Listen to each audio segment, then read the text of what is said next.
Today we're working on a Ford 4.0 single overhead cam POS.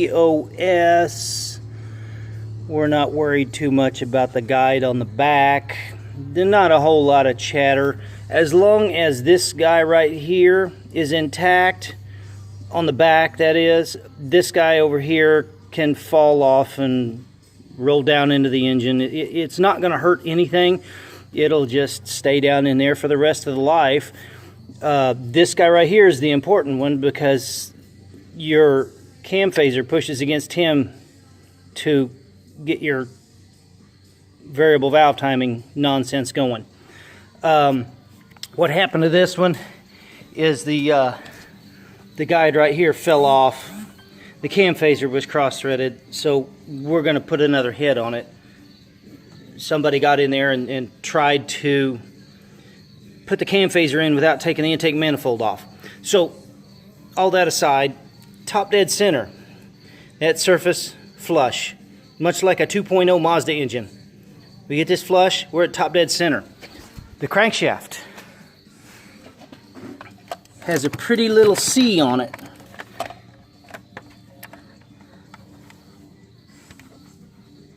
Right there, that's top dead center when you've got your arrow bolted up. You don't really have to lock it into place because you use an impact and buzz it off. Nothing moves.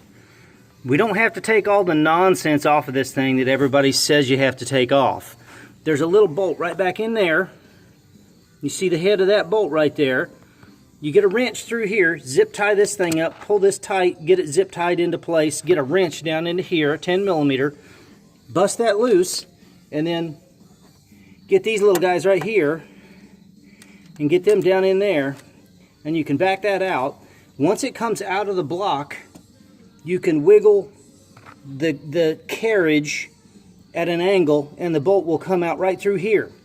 Now if you've already taken the engine apart, take a few minutes, take a die grinder and cut a notch right here in the casting, for heaven's sakes. Makes life a lot easier for everybody else, because as you can see, the gasket actually goes up here, so you don't need this chunk of metal right here in the casting. So cut that crap out so that if you ever work on it again, you can actually get tools down in there to take it out. It takes a few minutes and some patience. Not something that you want to drink beer and shoot the breeze while you're doing it. You got to be on your game when you take that stuff apart. Everything else seemed to come out real easy. Wedge yourself a block of wood in there so that you can keep that spread apart. We didn't have to take the power steering pump or none of that off. We just backed it off and laid it off to the side.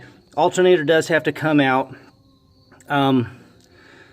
Didn't have to pull the harmonic balancer off. We're going to put it back together, and the main seal on the bottom should be okay. It should survive just fine. We'll let it relax into place. But that's the 4.0 on the front end. I have pity on you if you have to pull the motor and mess with the back end, but we're going to try to avoid that. Ask if you have any questions.